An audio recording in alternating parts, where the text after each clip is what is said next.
I Wish to Be a Christmas Tree by Collen Monroe. Every year as traditions go, they get in their cars at the first sign of snow and head to the farm at the edge of town to cut the family Christmas tree down. As Christmas neared, the trees rejoiced, for families would come and make their choice, which trees would go and which would stay. "Oh, please pick me," the trees would say. "Take me to your home," says the fat Scotch pine. "Dress me with bulbs and lights," says the fir so fine. They all were excited except for one. He knew that his days of being picked were done. "I've seen my sisters and brothers, daughters and sons, grandkids and great-grandkids, picked one by one.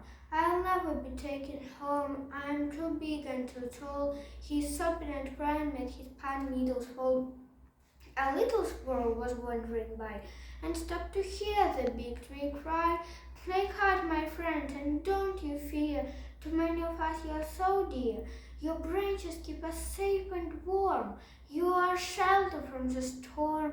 A cardinal flying by chirped in, "You are my safety from the wind," said a wild-tailed deer who was walking through.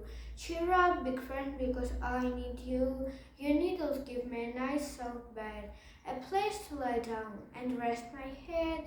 These things you say to me are kind, but nothing can really change my mind.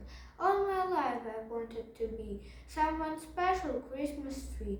With that he drew his branches in and closed his eyes to dream again, and wished that someday he would be more than just a great big tree. Fast asleep in trees far away, he did not hear the little squirrel say, "You will be our Christmas tree. Let us decorate you for all to see." "Come, gather around," the little squirrel cried. The woodland animals was far and wide. "We need to act without delay, to end our great big friend's dismay.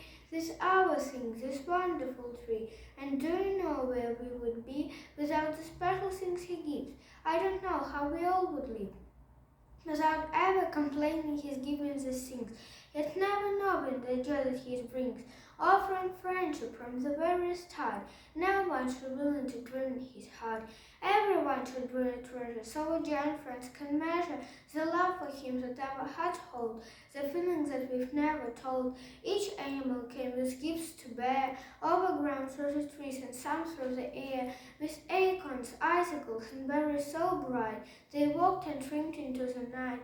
The crows searched their nest full of shiny things, hoping to find the perfect present to bring. The diamond their treasure found from afar was the most beautiful bright shining star. His woodland friends decorated him with special things hanging from every limb.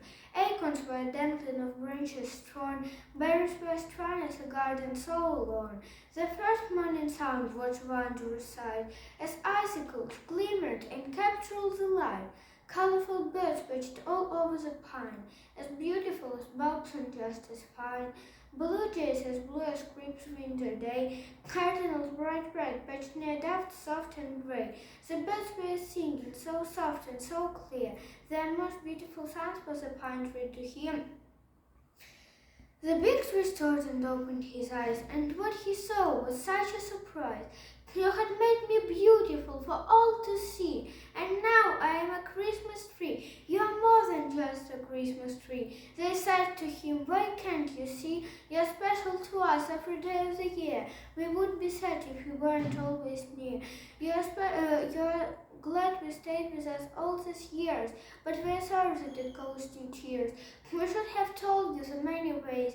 You're special to us and it brightened our days. Through winter and spring, summer and fall, you're always near to help us all." With that they gathered round the tree, and suddenly the tree could see it wasn't as important to be a Christmas tree, but to always be the best friend you could be. And every year to celebrate, they come together on that date to decorate from end to end the special tree that is their friend.